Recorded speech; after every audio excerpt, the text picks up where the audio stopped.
오늘 함께 나눌 말씀 사도행전 13장 4절에서 12절 말씀입니다. 사도행전 13장 4절에서 12절 말씀입니다.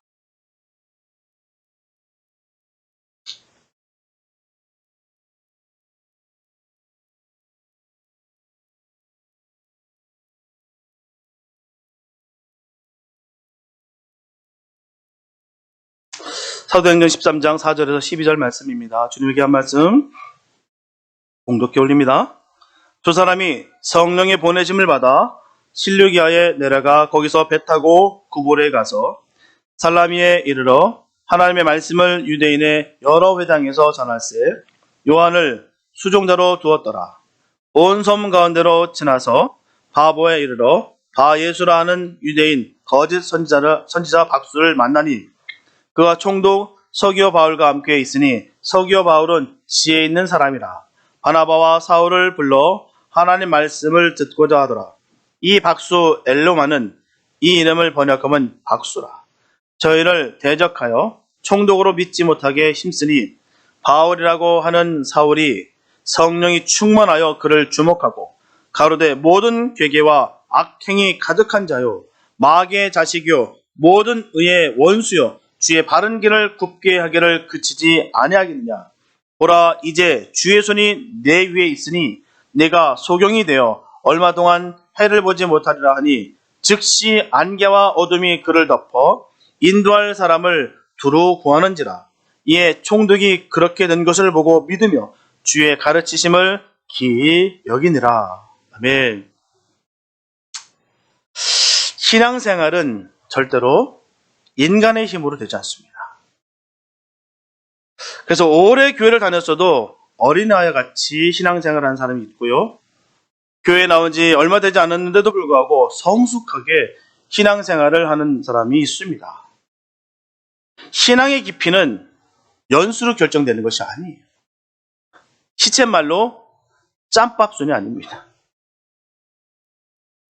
그리고 영적인 경험이 많다고 해서 또한 되는 것이 아니에요.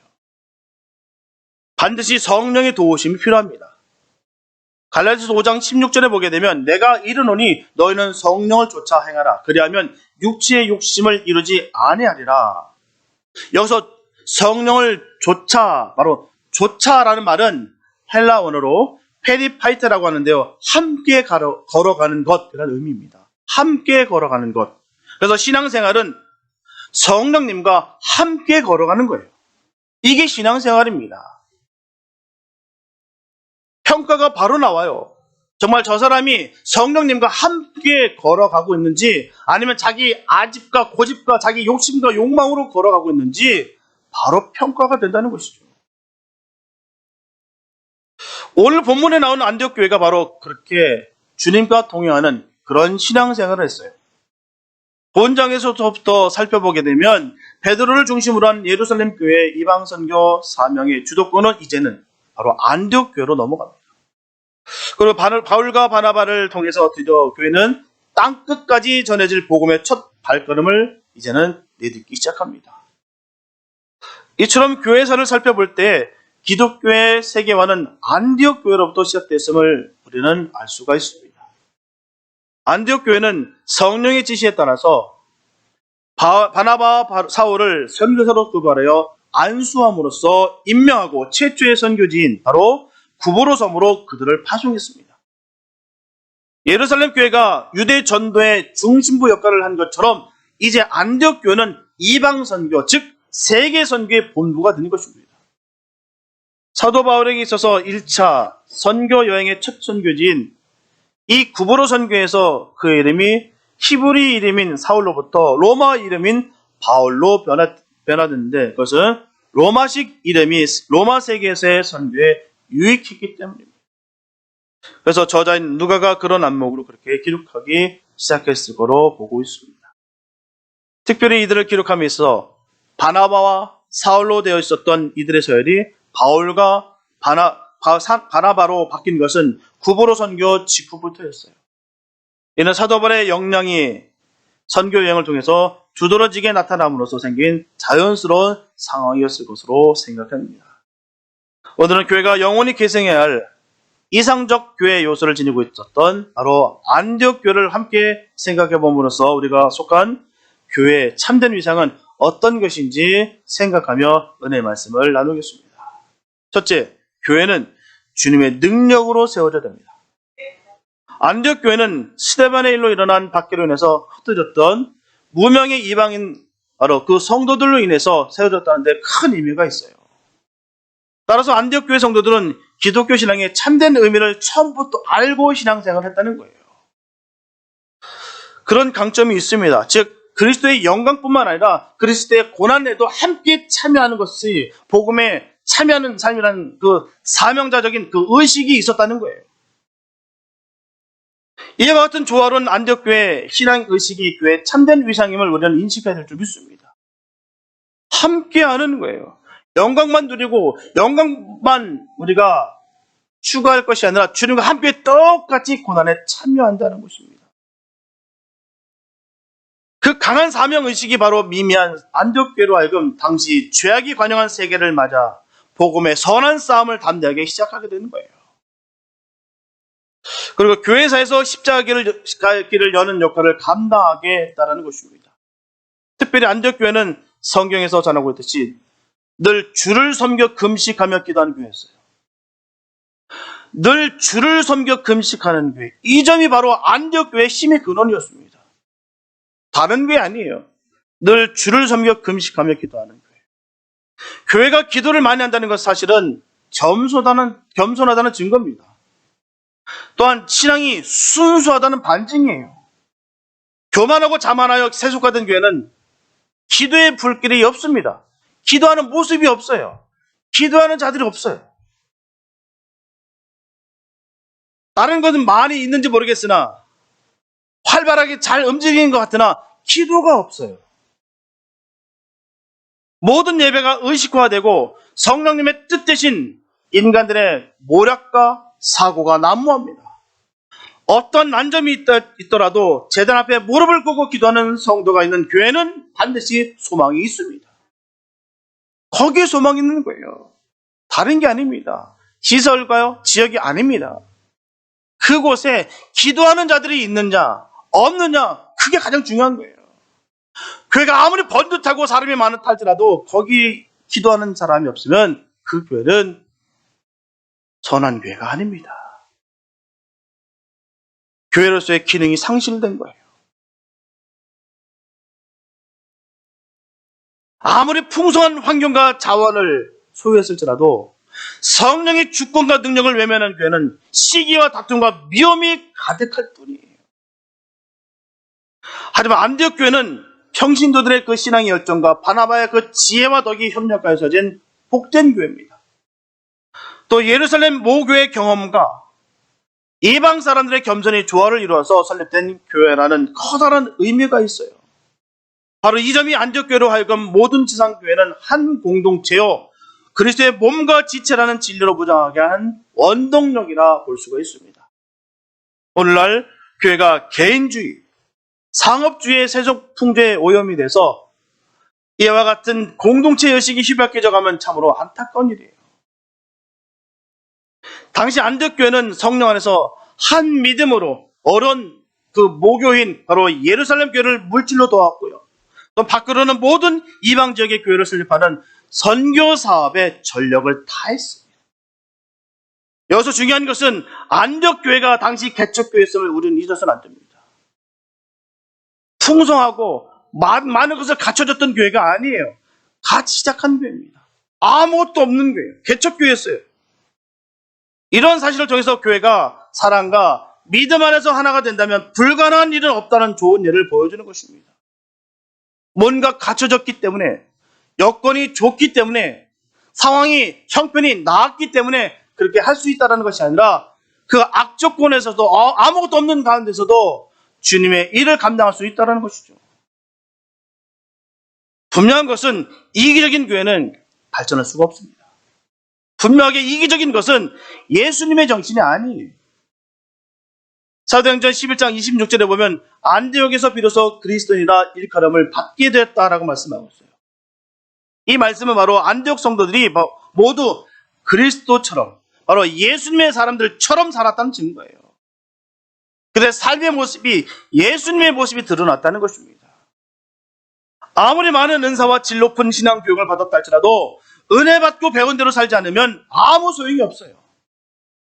하나님의 교육을 잘 받은 성도는 오직 그리스도의 이름과 그 영광만을 증거합니다. 이것이 안디옥 교회였어요. 주님께서 기뻐하시는 교회 모습입니다.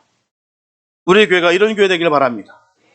인본주의가 가득하고 말씀과 상관없는 시기와 다툼과 위험이 팽배하게 되면 반드시 주님은 책망하실 것입니다. 주님의 능력이 없는 교회는 절대로 잘 될 수가 없어요. 주님의 능력이 뭘까요? 세상과 구별될 수 있는 것은 뭘까요? 도저히 사랑할 수 없는 건 사람을 사랑할 수 있는 것, 결코 믿어지지 않는 일들이 믿어지는 것, 이것이 바로 주님의 능력입니다. 주님의 능력이 아니고서는 할 수가 없는 일이에요. 그래서 우리가 능력받아야 할 수 있기 때문에 간절히 기도하고 뜨겁게 예배하고 기쁘게 말씀을 묵상하는 거예요. 왜요? 이것이 사는 길이기 때문입니다. 이 길이 사는 길이 아니고 해도 그만 안 해도 그만이면 왜 굳이 그런 일을 합니까? 힘들고 어렵게요. 귀찮게요. 그냥 편한 대로 살죠. 편한 대로 믿음 생활하면 되죠.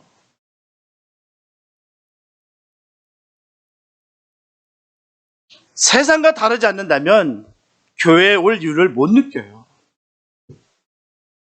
교회 와도 세상 사람들과 똑같이 범죄하고 속이고 사기치고 서로 비방하고 음란하고 서로 시기질투하는 곳이라면 세상과 다를 바가 뭐가 있겠습니까?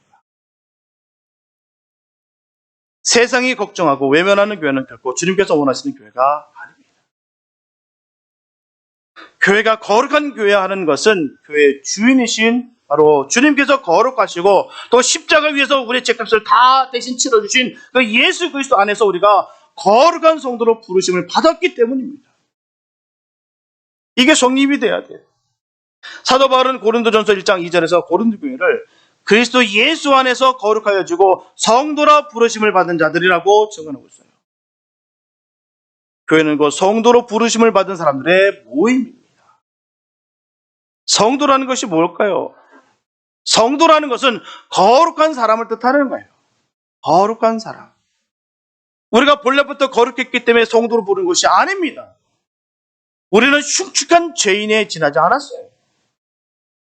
그러나 하나님께서 예수 그리스도 안에서 우리를 의롭다 인정해 주시고 우리를 성도로 불러주셨기 때문에 우리는 성도가 된 거예요. 그러므로 우리는 정말 성도답게 거룩한 삶을 살아야 할 의무를 지닌 사람들입니다. 하나님께서 우리를 성도로 구별해 주신 까닭은 우리로 하여금 성도답게 거룩한 삶을 살게 해주시기 위함인 거예요. 교회와 그리스도인의 힘은 세상과 구별된 거룩한 삶으로부터 나오는 거예요. 교회가 거룩함을 지닐 때에만 세상을 새롭게 할 수 있는 까닭이 여기 있다는 것입니다. 그리고 교회가 사도적 교회여야 한다는 사실입니다. 이 말씀은 교회는 사도들이 전해준 말씀에 세워져야 한다는 의미예요.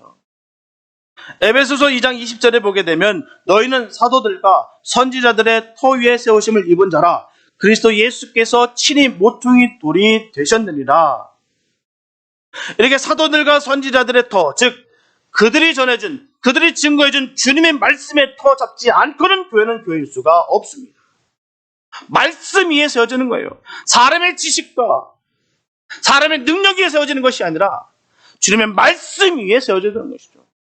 그게 교회입니다. 주님의 말씀을 통하지 않고는 교회의 주인이요, 머리요, 모퉁이 돌이신 주님과 연결될 길이 없어요. 분명하게 다른 사람의 말로는 안 됩니다. 주님의 말씀으로 연결되는 거예요. 오직 사도들이 전해준 주님의 말씀만이 우리를 주님께 연합시켜주고 우리 자신을 교회단 교회로 일구어주게 되는 것입니다. 따라서 말씀을 듣는 사람은 말씀은 전하는 사람이 아니라 그가 전하고자 하는 말씀에 집중해야 되는 거예요. 다시 말씀드리면 말씀을 전하는 사람은 스스로 우상되지 않게끔 그가 전하는 그 말씀에 늘 자신을 가리고 부인하고 자기를 감추어야 됩니다. 자기를 드러내는 것이 아니에요. 자랑하는 것이 아닙니다. 철저하게 주님 말씀만 전하는 거예요. 그럼 말씀을 듣는 사람은 가르치는 사람의 손가락이 아니라 바로 그의 손가락이 가르치는 것을 보는 훈련이 있어야 된다는 것이죠. 손을 보는 게 아니에요. 그 방향을 바라보는 것입니다. 이것이 결여될 때 교회가 특정 인간의 교회로 전락하는 모습을 우리는 너무나도 자주 목격하고, 비록 모진 핍박으로 흩어져서 새롭게 개척할 수밖에 없었던 안디옥 교회였으나, 하지만 그들의 겸비함으로 말미암아 세상이 인정하고 주님의 이름이 증거되는 그런 교회가 되었습니다. 분명하게 그들의 희생과 사랑과 봉사와 헌신이 없었다면 불가능했을 거예요. 우리 교회도 안디옥 교회 같은 교회 되기를 소망합니다. 분명 세상의 모든 교회는 누구나 안디옥 교회 같은 그런 교회가 되기를 꿈을 꿀 거예요. 하지만 그들이 감수한 희생과 헌신은 관심이 없기 때문에 그런 교회가 되지 못하는 거예요. 그런 교회가 되기를 원하는데, 그런 사람들이 내 주변에 많기를 원하는데 자기 자신은 그렇지 않겠다는 겁니다. 희생하거나 헌신을 거부한다는 거예요. 그러면서 그런 교회 되기를 원한다는 것입니다. 세상에 애씀과 노력과 수고가 없이 얻으라는 것이 뭘까요? 유행입니다. 분명히 하나님의 교회는 희생과 사랑이 없이는 바로 서지지 않아요. 남 탓이나 하면서 좋은 교회를 바라는 것은 결코 선한 것이 아닙니다. 내가 희생하고 섬겨야 되는 것이죠. 왜요? 주님 때문에 하는 거예요. 저 사람 때문에 아니라, 누구 때문에 하는 것이 아니라 주님 때문에. 받은 은혜가 있기 때문에, 성령님과 내가 동행하기 때문에 하는 거예요. 이걸 무시하고 내 스스로 내 원하는 대로, 내 고집대로 하기 때문에 문제가 생기는 것입니다. 명예를 드러내기 위해서, 내가 자랑하기 위해서 하게 될 때 반드시 넘어지게 되어 있다는 것이죠. 비록 가진 것은 없고 인원은 부족하여도 알곡들이 모여있는 것이 복된 것입니다. 주님은 그런 교회에 관심이 있어요. 우리는 숫자와 크기에 열광할 이유가 없습니다. 주님이 거기에 관심이 없어요. 크기와 숫자의 싸움이 아닙니다. 신앙생활은 거기에 있는 것이 아니에요. 주님은 산제사로 드리는 그 예배를 받으십니다. 그리고 주님의 사람들을 돌보신다는 거예요. 저와 여러분들은 주님의 몸된 교회를 바라볼 때마다 사람 보지 마시고 인본적인 생각을 다 버려서 오직 주님만 바라보시면서 주님 위해 온전하고 거룩한 교회가 되시기를 축복합니다. 우리는 주님을 모신 걸어다니는 성전인 것을 꼭 기억하세요. 우리가 성전입니다. 주님을 모시는 걸어다니는 성전이에요. 그리고 성전된 우리가 모인 것이 우리 교회라는 사실을 꼭 기억하시면서 감사로 하나 되시고 연합하여서 주님의 뜻을 이루어드리게 되시기를 예수님의 이름으로 축복합니다. 둘째, 세상은 교회가 필요합니다. 본문 4절에 보면 두 사람이 성령의 보내심을 받아 실루기아에 내려가 거기서 배 타고 구브로에 가서 라고 말씀하고 있어요. 바나바와 사도 바울 두 사람을 선교사로 세운 것과 선교사의 임무를 맡긴 것과 그리고 그들을 선교사로 파송한 것은 모두 성령께서 하신 일입니다. 그리고 안디옥 교회는 성령의 지시에 따라 이 일을 수행했던 것뿐이에요. 여기서 잠시 오늘 본문에 나온 지역에 대해 우리가 살펴보게 되면 실루기아는 안디옥의 가문인 항구 도시입니다. 안디옥으로부터 약 26km 떨어진 곳이에요. 마가 요한을 수양제로 대동한 사도 바울 일행은 실루기아에서 배를 타고 약 100km쯤 떨어져 있는 바로 구브로 섬에 도착합니다. 당시 지중해 3대 도시의 하나였던 이 구브로는 섬의 수도 바보라는 성읍에는 로마 총독이 주재하고 있었어요. 그리고 구브로의 주민들은 주로 헬라인들이었습니다. 그러나 상당히 많은 유대인들도 함께 살고 있었어요. 뿐만 아니라 교역이 활발한 상업도시였습니다.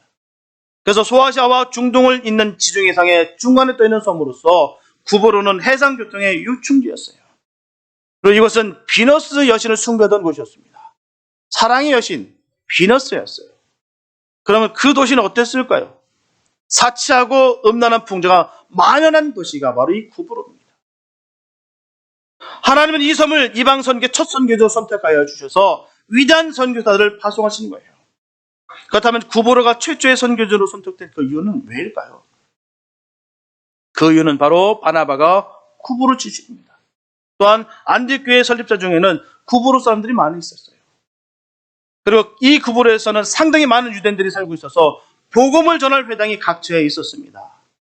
그러나 이런 이유도 분명히 중요하지만 더 중요한 이유는 바로 이방 선교의 주도자이신 성령께서 구브로로 가라고 하셨기 때문입니다.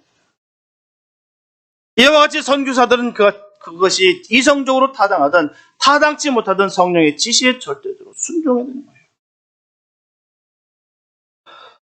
선교사 파송은 어느 단체든 어느 교회에서 보내는 것이 아닙니다. 주님께서 보내시는 거예요. 주님께서 보내시는 것이 바로 선교사 파송입니다. 반면에 자신이 원한다고 갈 수 있는 것이 아니에요. 선교사들에게 시험을 주는 교회들이 참 많아요. 선교 보고를 강요하고 실적에 대해서 압박하는 경우가 얼마나 많은지 모르겠어요. 보낸 지 얼마 되지 않은데도 불구하고 막 선교 보고를 강요해요. 실적을 요구합니다. 선교부 지원으로 폭력을 행사하는 경우가 얼마나 많은지 몰라요. 분명하게 선교는 단시간에 되는 것이 아닙니다. 짧은 시간에 되는 것이 아니에요. 물질적으로, 인적으로 막 쏟아부었다고 되는 것이 아닙니다. 왜요? 영혼을 다루는 것이기 때문에 말처럼 쉬운 것이 아니에요. 먼저 그 나라의 언어를 먼저 배워야 됩니다. 선교사 파송하면서 그 나라 언어 배워야 돼요. 언어 배우기 바쁜데 다른 일 한다는 거 쉽지 않습니다. 적어도 언어를 배운다는 것은 몇 년이 걸려요. 그 언어 배우는 것만도 쉽지가 않습니다. 이런 것을 다 무시하고 교회를 세우고 실적을 강요하는 경우가 있기 때문에 선교사가 거짓으로 선교복하는 경우가 생기게 됩니다. 실적을 드러내야 되니까. 자꾸 요구하니까. 자꾸 그러다 보니까 거짓으로 확장시켜서 볼 때가 얼마나 많은지 모릅니다. 너무나 안타까운 일이에요. 수많은 변수가 많은 선교지예요. 성령님의 지시에 따라서 가지 않는다면 반드시 문제가 발생하는 곳이 바로 선교지입니다. 이것을 인간의 생각으로 지혜로 자꾸 밀어붙이다 보면 문제가 생기게 된다는 사실입니다. 본문 6절에 보게 되면 온 섬 가운데로 지나서 바보에 이르러 바예수라는 유대인 거짓 선지자 박수를 만나니라고 말씀하고 있어요. 이렇게 여러 회당에서 전도한 바나바와 바울은 구보로에서의 첫 번째 기항지인 그 살라미를 떠나 그곳에서 약 180km 떨어진 서쪽 항구 바보로 갔어요. 바보에는 구보로 섬을 통치하는 로마 총독의 관저가 있었고요. 또한 당시 총독은 서기오 바울이었습니다. 바나바 바울은 그곳에서 유대인 마술사 바예수를 만났는데 그는 총독의 최측근이었어요. 마술사라 번역된 헬라어 마고스는 박사, 마법사, 무당, 점성술사, 해몽가 등의 뜻을 지닌 단어입니다. 이를테면 바예수는 마술을 행하면서 점을 치는 일종의 점쟁이였어요. 본문을 그렇게 거짓 선지자라 부르고 있습니다. 그가 어느 정도 거짓된 인간이었는가 하면 자칭 바예수라 주장하고 있어요. 여기서 바예수는 여호수아의 아들이라는 뜻입니다. 히브리식 이름은 여호수아는 구원자라는 뜻이고요. 그 이름의 헬라식 표기가 예수입니다. 따라서 바예수는 자칭 구원자의 아들, 다시 말씀드리면 스스로 구원자 예수를 사칭하던 인간이었어요. 자기가 예수라는 거예요. 분명 총독 서기오 바울은 박식하고 지혜 있는 사람입니다. 총독식이나 된 사람이에요. 정치가입니다. 하지만 애굽의 바로가 박수들을 거느렸듯이 그런 점쟁이들을 가까이 하고 있었어요. 점쟁이를 최측근에 둔 총독 서기오 바울이 언뜻 보기에는 유별나 보이고 좀 모자란 인간으로 비칠 수도 있어요. 오죽 못났으면 정치가가 어떻게 옆에 점쟁이를 딱 무당을 끼고 살 수 있을까? 그러나 첨단 과학 시대라는 오늘날에도 유명 점쟁이들은 성업을 이루고 있습니다. 우리 예전에, 지금 모르겠습니다. 예전에 우리 신문 보면은, 일간지 보면 그런 게 있었어요. 오늘의 운세, 또 별자리의 운세. 이게 버젓이 게재되어 있었습니다. 그래서 사람들 그거 보고, 오늘은 동쪽에 귀인이 오고, 오늘 남쪽을 바라보면 안 되고, 막 자기들끼리 그거 바라보면서 하루를 시작하는 사람들이 얼마나 많은지 몰라요.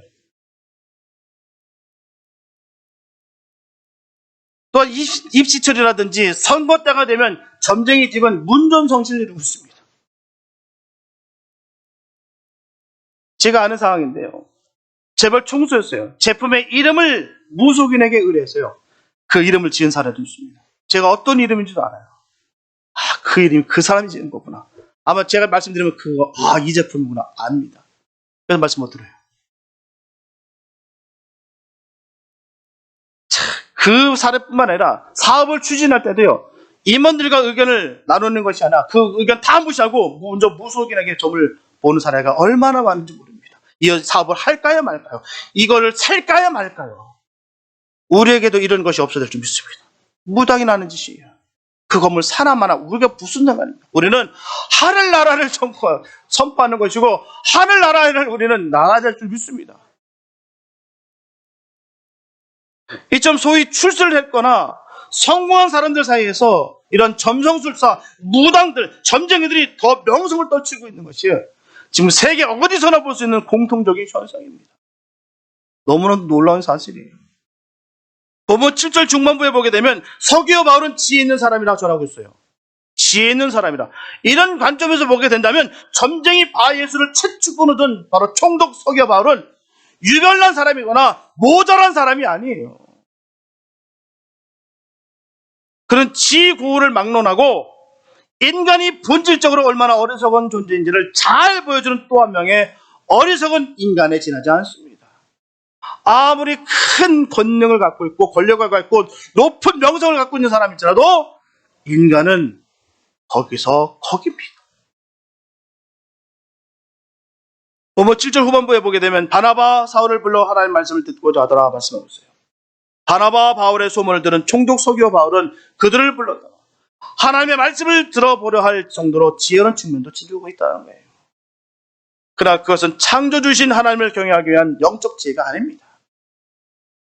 당시 로마 제국은 온갖 잡신들을 다 믿었던 바로 다신 사회였어요. 구보로 역시 예외가 아닙니다. 바나바 바울이 전하는 그 여호와 하나님이 어떤 신인지 들어보고자 그 지적 호기심이 생긴 거예요. 그러나 그 동기와 어떻든 상관없이 총독에게 하나님의 말씀을 직접 전할 수 있는 기회를 얻게 돼서 이 두 사도는 너무나도 기뻤다는 것입니다. 바로 그 일을 위해 자신들이 성령의 보내심을 받은 만큼 그들이 혼심을 다해서 하나님의 말씀을 전하려 했을 것입니다. 그러나 그들 앞에 예기치 않는 복병이 만나요. 본문 8절에 보면 이 박수 엘루마는 이 이름을 번역하면 박수라. 저희를 대적하여 총독으로 믿지 못하게 힘쓰니 그가 사도들이 총독에게 전도하는 것을 힘을 다해 방해했다는 것입니다.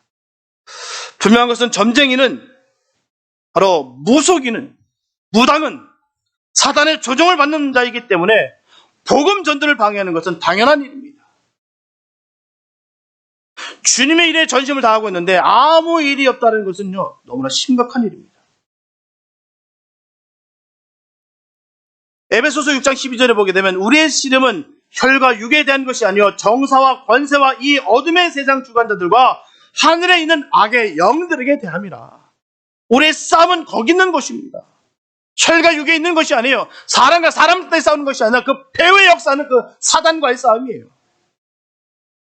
사단의 나라가 무너지고 있는데 사단이 가만히 있을 리가 없습니다. 최선을 다해서 공격하게 되어 있어요. 주의를 하면서 시험과 고난은 마땅히 받아들여야 되는 것입니다. 왜 주의를 좀 해보려고 하는데 왜 이렇게 나에게 어려운 일이 생길까? 왜 자꾸 힘든 일이 생길까? 당연하고 마땅한 일입니다. 사단은 결코 가만히 있지 않습니다. 이러한 사단의 공격이 없을 것이라는 생각하는 것은 가장 어리석은 거예요. 성령으로 무장돼야 주의 이름을 할 수가 있습니다. 본문 9절에 보면 바울이라는 사울이 성령이 충만하여 그를 주목하고라고 말씀하고 있어요. 이렇게 사울이 바울로 불리기 시작하는 분기점이 셈이에요. 그 이유가 무엇이었을까요? 바울이라는 단어는 작다라는 뜻으로 멈추다, 단념하다라는 의미의 동사 파우에서 파생됐어요. 그렇다면 우리는 그동안 바울을 사울로만 부르던 성경이 왜 본문 9절에서부터 바울로 부르기 시작했는지 그 연유를 깨닫게 됩니다. 바울이 자신을 사울이라 부르며 스스로 사울왕처럼 자신을 크게 여길 때 그는 성령 충만할 수가 없어요. 그런 상태에서는 하나님 아버지의 마음을 지니고 하나님 아버지의 심정으로 살 수 없다는 말이에요. 내가 큰데, 내가 교만한데 어찌 하나님의 말씀 가운데 살아갈 수가 있겠냐 말이에요. 높고 높은 그의 마음속에는 하나님 아버지의 마음이 자리 잡을 틈이 전혀 없습니다. 그러나 자신이 크다는 어리석은 성격을 멈췄을 때, 하나님 앞에서 자신은 티끌보다도 더 작은 존재임을 깨달았을 때, 그는 성령님의 도우심 속에서 하나님 아버지의 마음과 심정을 지닐 수가 있었어요. 이처럼 바울은 성령이 충만하여 총독에게 전도하는 것을 방해하는 박수 바예수를 책망했어요. 본문 10절에서 그에 대해서 전하기를 모든 계계와 악행이 가득한 자였으며 마귀의 자식이었으며 모든 의의 원수였다라고 전했습니다. 그래서 바울의 본문 11절에서 그를 꾸짖기를 보라 이제 주의 손이 내 위에 있으니 내가 소경이 돼 얼마 동안 해를 보지 못했다 하니 즉시 안개와 어둠이 그를 덮어 인도할 사람을 두루 구하는지라. 이와 같이 잠시 동안 눈이 멀게 됐어요. 조금 전까지는 어떻습니까? 구원자 예수를 자칭하던 그였어요.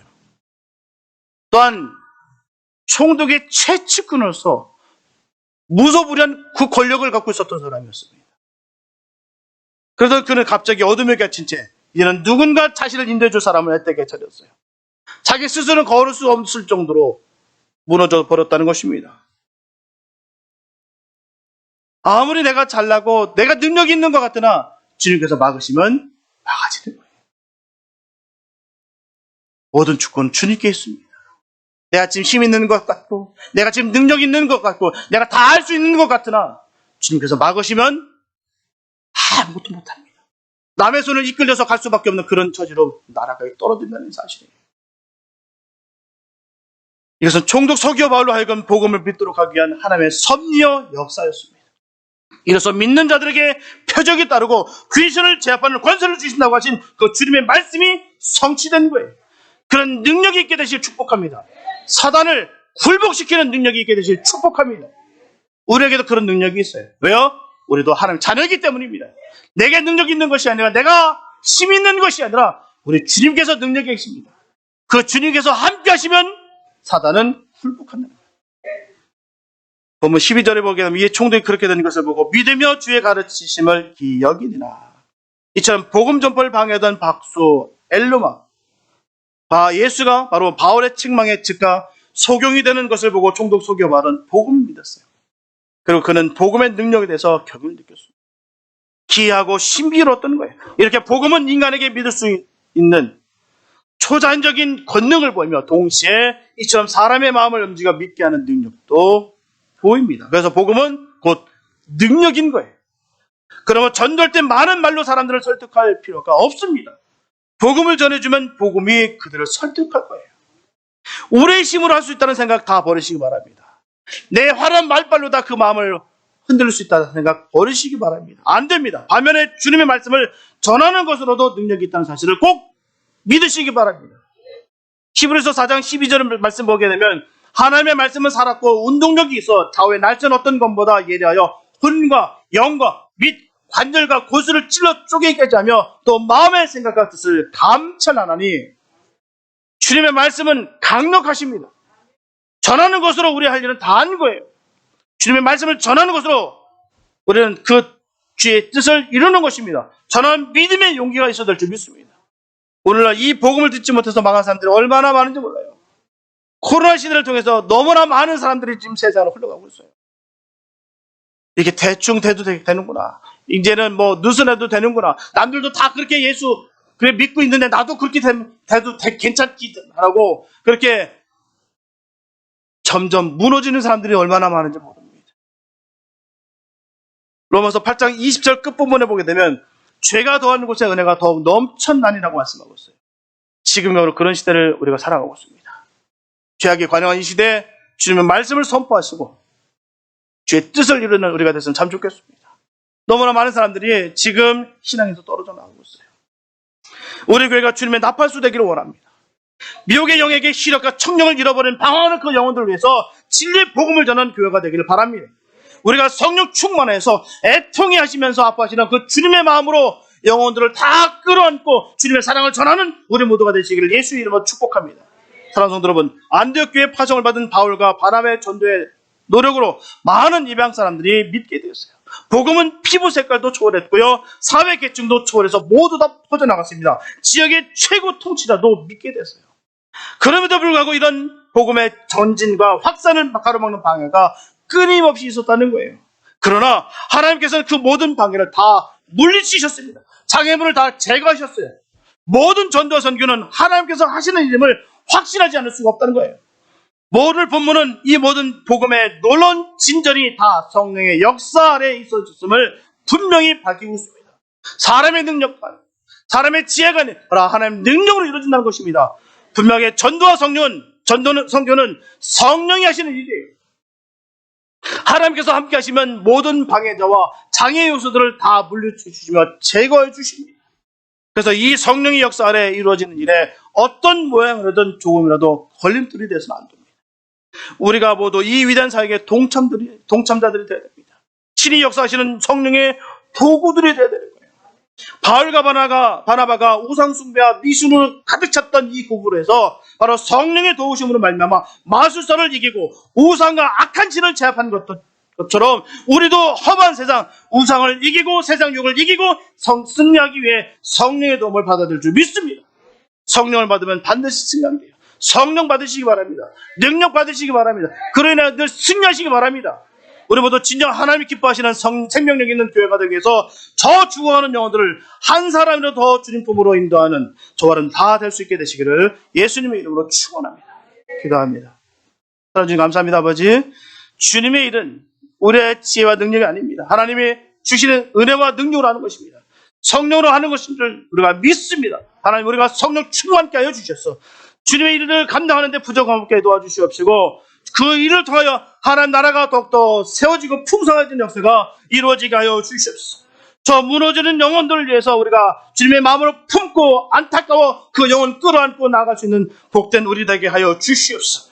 그로 인하여 주님의 나라가 더욱더 강건한 역사가 우리 삶 가운데 그대로 보여지게 하여 주시옵소서.